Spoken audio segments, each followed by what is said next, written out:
أشهد أن لا إله إلا الله وأشهد أن محمدا عبده ورسوله سبحانك لا علم لنا إلا ما علمتنا إنك أنت العليم الحكيم ولا حول ولا قوة إلا بالله العلي العظيم.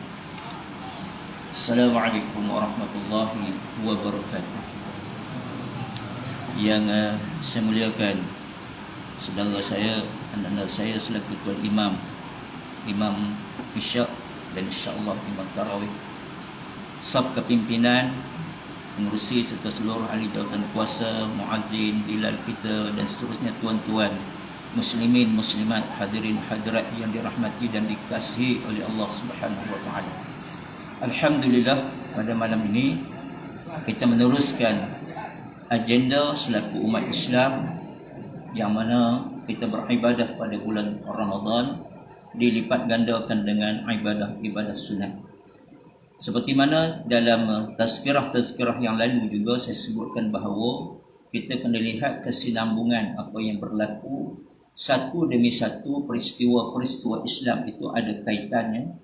Di mana kalau dulu kita dah sebutkan sebelum datangnya Ramadan, datangnya bulan Sya'ban, sebelum datang Sya'ban, datangnya bulan Rajab. Maka dalam bulan Rajab itu kita dah dengar peristiwa Isra' wal Mi'raj. Dan kita ulang balik dan sebutkan bahawa bila mana Allah Subhanahu wa taala menyebutkan dalam Al-Quran Al-Karim, Subhanalladzi asra bi'abdihi lailan minal masjidil haram ila al-masjidil aqsa alladzi barakna hawlahu linurihu min ayatina innahu was-sami'ul basir.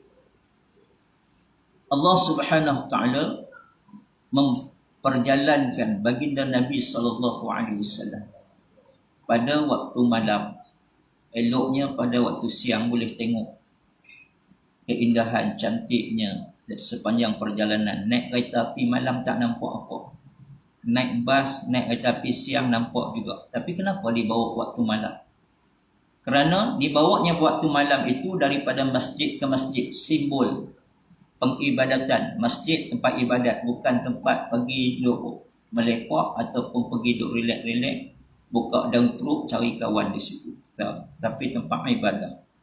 Maka bila nak tunjukkan kepada kita bahawa dibawanya baginda Nabi pada waktu malam untuk kita faham bahawa waktu malam ini sesibuk mana sekalipun urusan-urusan dunia kita, maka kita kena memperuntukkan sebahagian daripada ruang waktu malam itu selain daripada tidur adalah untuk beribadah. Apatah lagi bila datangnya bulan Ramadan, imam selalu mengingatkan kita, ya, dibacanya ayat inna anzalnahu fi lailatul qadr wa ma adraka ma lailatul qadr sehingga akhir ayat.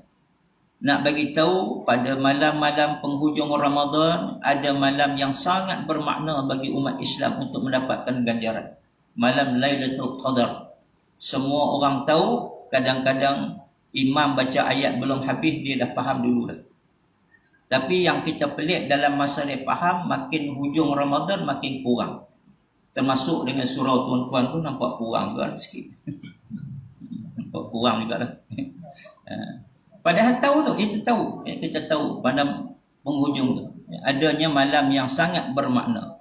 Dan pada malam-malam Ramadan ini jugalah biasanya masjid surau mengadakan aktiviti. Bukan aktiviti saya saja, tetapi ada maknanya, iaitu seperti mana yang dilakukan oleh baginda Nabi SAW, iaitu baginda Nabi beriktikaf.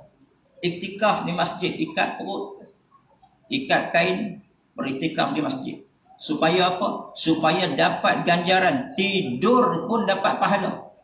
Kalau di masjid, kita pergi di masjid, kita masuk, kita niat iktikaf, maka kita baca Quran biasa, 2-3 ayat baca mengantuk selalu. Tapi kalau baca majalah mangga, satu muka surat, relaxnya, tengok majalah gila-gila, okey, Playboy lagi seronok. Tapi bila tengok Al-Quran mula mengantuk. Tapi bila mana dia tidurnya dalam masjid itu dengan niat iktikaf dapat pahala. Sebab tu selalu kita ingatkan kepada pembimbing Qiyamul Lail di masjid, supaya bila mana dia bawa membimbing Qiyamul Lail itu jangan terlalu kuat. Jangan terlalu kuat. Sebab tu pertama di waktu pagi hari Memanglah bacaan sedap tuan-tuan, ya. Tapi jangan terlalu kuat sangat kerana takut mengganggu. Qiyamul lail, qiyam, iaitu qiyamul lail, qiyam, kita menghidupkan malam, kita mendirikan malam itu dengan apa? Dengan ibadah. Ada orang dia boleh bangun, berdiri menunaikan solat tahajud, solat taubat, solat hajat, solat tasbih. Ada orang lain dia nak ambil bahagian di dalam qiyamul lail itu, dia bawa anak dia yang masih kecil.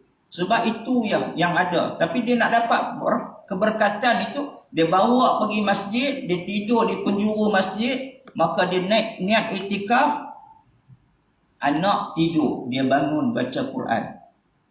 Qiyamul lail. Walaupun dia tak bangun sembahyang, dia baca Quran. Tapi dengan nada bacaan yang begitu kuat menyebabkan anak tadi terjaga, maka mendatangkan sedikit gangguan kepada jamaah kita yang nak turut serta. Maka sebab tu dalam konteks ini kita harus lihat dalam kita nak beribadah, jangan sampai kita mengganggu orang lain. Tapi nak tunjukkan peri pentingnya ibadah qiyamul lail ini. Sebab itu kalau kita lihat seorang sahabat Nabi, iaitu Muaz bin Jabal radhiyallahu anhu. Muaz bin Jabal ni diakui oleh baginda Nabi SAW, kata baginda adalah orang yang sangat mahir faham tentang hukum hakam. Muaz bin Jabal ini diberikan beberapa tanggungjawab. Dan ketika mana Muaz bin Jabal ini sedang menghadapi sakaratul maut, ketika itulah keluhannya keluar. Dia mengeluh ketika itu. Dia menyatakan kepada Allah Subhanahu Wa Taala, wahai Allah, sebenarnya dalam kehidupan ini aku tak seronok pun hidup di dunia ini. Aku lebih seronok iaitu hidup di akhirat. Dan aku hidup di dunia ini diberikan dengan berbagai-bagai jawatan kedudukan ini, membolehkan aku buat segala urusan. Tetapi kata dia, wahai Allah, sedarlah, aku hidup di dunia ini sebenarnya aku seronok cuma atas 3 sebab. 3 sebab sini ni sahaja yang aku seronok hidup di dunia. Kalau tidak aku tak seronok. Kalau kita tanya seronok tak? Oi, kalau boleh nak panjang lagi. Ya. Kalau tanya saya, kalau boleh paling tidak, wahai Allah, bagilah 3 tahun lagi. Kita boleh SP, boleh keluar semua sekali. Itu kalau kita. Tapi Muaz bin Jabal kata, aku seronok hidup di dunia atas 3 perkara. Pertama, aku seronok hidup di dunia kerana aku nak berpuasa pada hari-hari yang tertentu yang telah pun disebut oleh baginda Nabi. Selain daripada puasa Ramadan, puasa-puasa sunat yang lain, yang itu aku nak kerjakan. Itu menyebabkan aku seronok nak hidup di dunia. Kita baru bagi puasa Ramadan, Allah merungut. Bila nak habis, bila nak habis. Sahabat menangis bila nak habis. Kita menangis seronok cepatnya habis kerana baju raya dah boleh pakai. Yang kedua, kata Muaz bin Jabal, aku gembira hidup di dunia ini wahai Allah kerana aku nak berqiyamul lail, nak bangun malam, nak melakukan ibadah, tegakkan malam dengan beribadah. Itu menyebabkan aku seronok.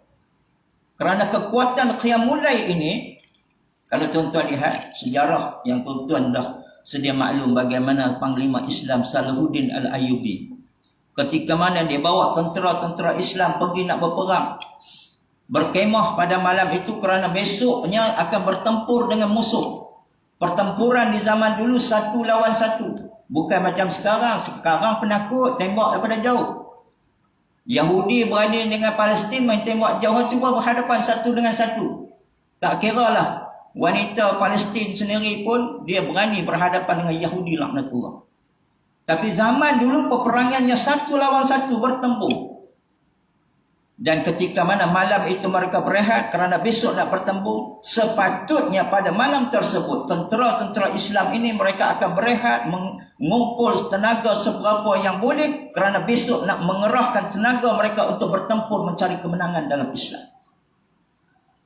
Pada malam itu Salahuddin Al-Ayyubi berjalan daripada satu kemah ke satu kemah, memerhati dan melihat, meninjau di kalangan tentera-tenteranya. Siapa di kalangan tenteranya sanggup mengorbankan sebahagian daripada kesenangan malam itu, daripada tidur tetapi sanggup bangun untuk bermunajat, mengabdikan diri kepada Allah, taqarrub ila Allah, maka orang itulah besok Salahuddin Al-Ayyubi akan meletakkan di saf hadapan untuk bertembung dengan musuh. Kerana pada beliau Orang yang bangun malam, hatinya terikat dengan malam, terikat dengan Allah Subhanahu wa taala, orang ini tidak akan gerun, tidak akan gentar siapa yang datang berhadapan dengan mereka. Kita hari ini bukan nak bertempung dalam menggunakan senjata. Kita hari ini tak bertempung nak menewaskan nafsu kita pun kita gagal. Gagal. Nak menjaga hati kita yang masih lagi orang katakan dibuai, masih lagi dipengaruhi oleh bisikan-bisikan syaitan, ini pun kita gagal. Sebab itu kata Tuan Guru ni Abdul Aziz Ni'mat Almarhum. Apa kata dia? Tuan Guru ni Aziz ni tuan-tuan, sebab tu setakat ni kita orang katakan akui memang Tok Guru betul. Sebab daripada hidup sampai kepada dia mati, apa yang dia cakap dia buat. Ramai juga lagi yang Tok Guru tapi apa yang dia cakap kadang-kadang berubah daripada masa ke semasa. Tok Guru ni Aziz sebut apa? Dia kata nak memerintah, nak menjaga satu negeri itu lebih mudah daripada nak menjaga sekeping hati. Kalau hati ini kita tidak mampu menjaganya, biarpun kita diberikan satu negeri, kita boleh jual negeri itu dengan nafsu kita. Kalau kita diberikan jawatan, tidak kita menjaga hati kita, jawatan itu akan kita gunakan untuk memperoleh kekayaan. Kerana apa? Jawatan itu memberi ruang untuk kita memuaskan hawa nafsu kita. Sebab itu kata Tok Guru, nak jaga hati lebih sukar daripada nak jaga satu negeri. Ini yang harus kita faham. Islam dah berikan acuannya, Islam dah beri siap. Satu hadis Nabi yang disebut oleh, yang diriwayatkan daripada Abu Hurairah radhiyallahu anhu. Dia menyatakan bahawasanya Nabi SAW pernah menyebut bahawa dunia ini, dunia yang kita duduk ini merupakan penjara bagi orang Islam. Kalau kita faham akan hadis ini, dunia penjara bagi orang Islam dan syurga bagi orang kafir. Hari ini kita rasa terpenjara. Kita nak buat itu tak boleh, salah dari segi hukum. Nak minum itu sesuka hati tak boleh, kerana kita terhalang dengan batasan-batasan hukum. Seolah-olah kita terpenjara ketika di dunia. Tetapi sedarlah, siapa yang mampu menjalani kehidupan yang dia merasakan dia terpenjara dengan hukum hakam yang ditentukan oleh Allah ini, maka dia akan mendapat kebebasan yang mutlak pada yaumul akhir.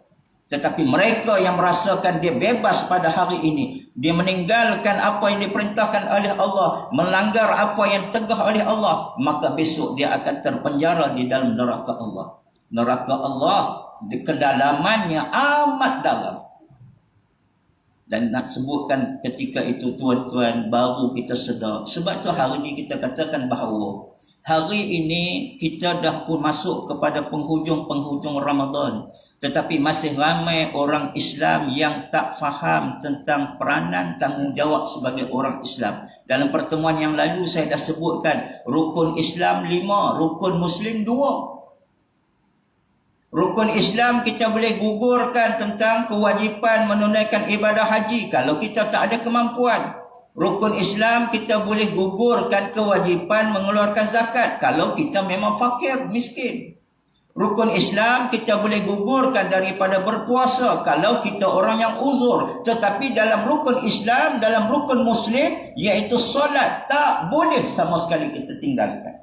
Kita senang pun kena solat, kita susah kena solat. Kita dalam keadaan uzur kena solat, kita dalam keadaan ketenangan kena solat, dalam keadaan getir pun kena solat. Sebab itu saudara-saudara kita yang berada di bumi Palestin diinjak, dipijak oleh keganasan Zionis laknatullah. Tetapi mereka sedar tanggungjawab mereka selaku orang Islam. Tetap mereka menunaikan tanggungjawab solat, termasuk mereka nak mengerjakan solat sunat tarawih. Sehingga akan diikat di dalam Masjidil Aqsa, ditembak di dalam Masjidil Aqsa. Umat Islam berada dalam ketenangan, kedamaian, tidak datang ke rumah Allah Subhanahu wa taala. Fa bi ayyi ala'i rabbikuma tukadziban. Mana lagi nikmat yang kamu nak dustakan? Aku berikan nikmat ketenangan, kamu tak datang. Aku beri kedamaian, kamu tak bawa anak kamu, tapi kamu biarkan anak kamu berada di mana-mana pada bulan Ramadan yang penuh dengan keberkatan Allah. Allah akan soal kita. Semua kita sedar malam Jumaat baca Yasin.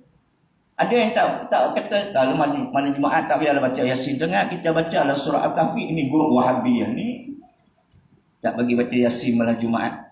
Tak apalah, yang baca-baca, yang tak baca pun tak bacalah. Yang penting baca Quran. Dalam Al-Quran, dalam surah Yasin itu kita dah baca, Al-yawma nahtimu ala afwahihim wa tukallimuna aydihim wa tashhadu arjuluhum bima kanu yaksibun. Suatu hari, al-yawma nakhtimu ala afwahihim, kita dikumpul di padang mahsyar ketika itu, mulut yang berbicara, duk nyanyi lagu Ning Baizura, yang duk memberi tazkirah, yang duk beri ceramah, beri nasihat, buat ketupat tak ada bucu, mulut ini ditutup oleh Allah. Allah berikan kebenaran kepada tangan berkata-kata. Hari ini kalau tangan cakap, orang lari. Tetapi di akhirat tidak mustahil. Allah akan benarkan tangan berkata-kata, kaki berkata-kata. Allah kata, kenapa kamu biarkan anak kamu keluar daripada rumah? Kamu tidak pegang dia, bawa pergi ke masjid surah berjamaah bersama dengan orang lain. Kamu sanggup biarkan mereka menghabiskan waktu begitu saja. Berapa ramai di kalangan ahli keluarga kita yang masih lagi berpuasa menahan lapar dan dahaga, tetapi mereka tidak menunaikan solat. Jangankan solat isyak, mungkin kita duduk di surau kita tak nampak. Jangankan solat zuhur, solat asar, kerana kita duduk di pejabat kita tak nampak. Solat maghrib yang mana berbuka puasa bersama dengan kita pun kadang-kadang kita biarkan mereka makan tanpa menunaikan solat maghrib. Walhal kalau kita lihat tuan-tuan, Allah Subhanahu wa taala dah mengingatkan kepada kita apa yang disebut oleh baginda Nabi sallallahu alaihi wasallam dalam hadis sahih. Bagaimana kata baginda Nabi sallallahu alaihi wasallam, haramallahu ala nar. Allah mengharamkan api neraka. Kepada siapa? Kepada anak cucu Adam terhadap dia punya anggota sujud. Anggota sujud kita tuan-tuan 7, dahi, tapak tangan, lutut, kaki. Setidak-tidaknya anggota sujud ini Allah haramkan daripada api neraka. Tapi kalau mana kita mengabaikan anak kita, kita membiarkan ahli keluarga kita, kau nak semayang, kau punya pasal lah. Kau tak nak semayang, terpulang pada kau. Seolah-olah kita membiarkan ahli keluarga kita disambar sepenuhnya akan api neraka. Hari ini kita tak nampak, tetapi di akhirat besok baru kita sedar. Maka sebab tu tuan-tuan, kesempatan Ramadan ini marilah sama-sama kita duduk di dalam masjid, dalam surau. Tuan-tuan, kita duduk di belakang imam. Dapat imam bacaan macam ni tuan-tuan, kita duduk, tak tahulah pada saya, kita bacaan kita tak bagus. Jadi bila imam duduk kat depan, bacaan dia baca bagus. Apa yang kita buat? Kita sedang mentasmik bacaan. Bukan kita tasmik bacaan dia, Pak Imam baca betul je betul. Tak, Pak Imam mestilah yang terbaik. Kita tasmik bacaan yang kita bila dia baca Alhamdulillahi Rabbil Alamin. Tak sama dengan pasal Fatihah pun. Rupanya ada juga silap aku punya bacaan. Tapi kalau dia kata, oh ada juga Pak Imam ni baca silap. Itu maksudnya dia megah. Bila megah, alhaakumut takatsur, kemegahan membawa kepada kebinasaan. Dia akan rasa salah di atas bacaan dia bila mana dia tengok, bacaan imam ni sedap betul, kenapa aku punya silap? Maka lepas tu dekati orang yang berilmu, cari Ustaz Zakaria, cari Ustaz Saleh, cari Ustaz Azman, Ustaz Usman, semua ustaz-ustaz yang ada ataupun ustazah-ustazah yang ada, kita minta dia perbetulkan bacaan kita. Itu tujuannya. Bila kita bawa ahli keluarga kita duduk di belakang imam solat, kita dengar bacaan imam, paling tidak dengar dah dapat pahala. Jadi mudahnya nak dapat pahala, lebih-lebih lagi dalam bulan Ramadan. Tapi sayangnya kita tidak nampak ganjaran yang disediakan oleh Allah. Maka sebab itulah kata Nabi SAW yang Nabi ingatkan, yang menjadi satu hadis yang sangat popular dan sering kali disebut bila bulan Ramadan, iaitu jangan kita biarkan Ramadan datang dan meninggalkan kita tanpa mendapat sebarang keampunan dan kerahmatan daripada Allah. Itu sebabnya tuan-tuan, tiap-tiap kali berdoa imam akan baca Allahumma inna a'udzubika, minta kepada Allah SWT. Minta apa? Terutama yang diajar oleh baginda Nabi SAW, Allahumma innaka afun karim tuhibbul afwa. Minta supaya Allah ampunkan dosa kita tu. Sebab kita ni banyak dosa. Tak tahulah tuan-tuan, tapi kiranya saya kira begitu. Sebab Nabi dah mengingatkan, kullu bani Adam khata'. Setiap anak Adam berdosa. Wa khairu khata'. Sebaik-baik orang yang berdosa at-tawwabun, itu bertaubat kepada Allah. Nak bertaubat kadang-kadang lambat nak bertaubat, dia rasa macam dia okeynya banyak. Tapi paling tidak bila imam angkat tangan, Allahumma innaka afun karim tuhibbul afwa kita pun amin. Kita mohon amin ya, nak sebut amin pun kadang-kadang terdekut lah, ya Allah. Sebab satunya sebab tak faham. Macam kita sebut yang dulu, jadi kita tutup di sini. Ya. Sebenarnya kita ni tak faham yang Pak Imam minta tu, itu yang kurang tu. Kalau faham tuan-tuan, doa yang sat lagi Pak Imam baca doa lepas tarawih.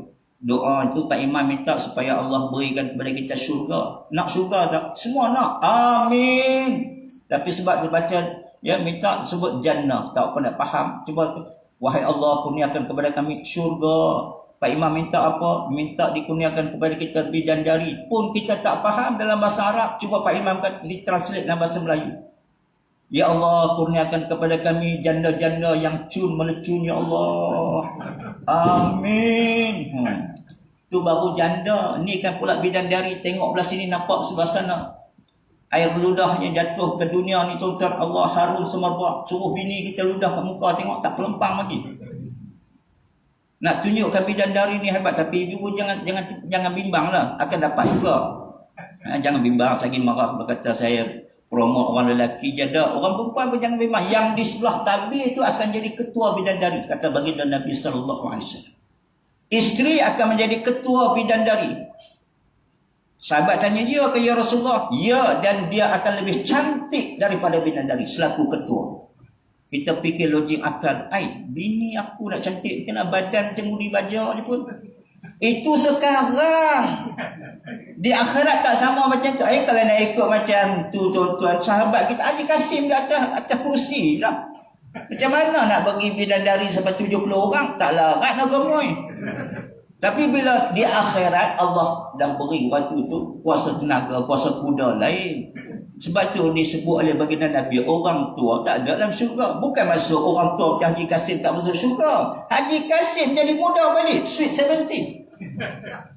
Jadi apa herannya kalau isteri kita hari ni kita nampak tak cun, tapi di akhirat dia lebih cantik daripada bidadari. Dengan syarat buat amalan masuk syurga. Sebab bidadari duduk dalam syurga, dia tak duduk dalam neraka.